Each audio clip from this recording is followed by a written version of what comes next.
Hi, today I'm going to show you how to protect your DJI Spark from damage when you throw it in your backpack or even when you're traveling and put it in a protective case.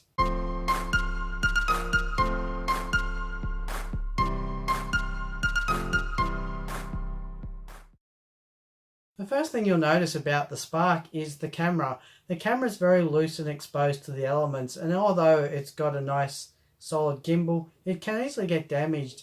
There are ways you can get around this. The first way to do that is to place a protective cap over the top. This will actually protect the gimbal and the sensor there. And it just simply sits on like this. Quite a good device, and once you've actually got it installed, it does give a fairly good amount of protection. So the next thing I want to show you are these. These are landing gears. Now, as you can see, if we clip them on like this, they simply go on like that. And you put all four of them on and they will be fine. So let's just do that, shall we? Now, I've found that these go on fairly easily. I haven't had any problems with them.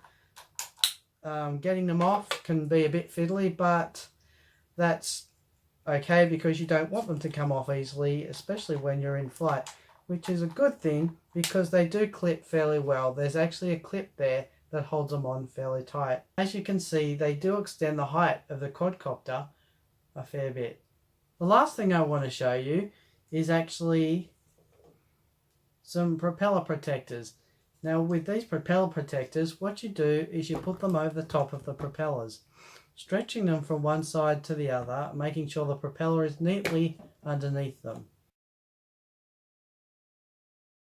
And that's all for today. Feel free to subscribe, give me a thumbs up, and leave any comments you might have below.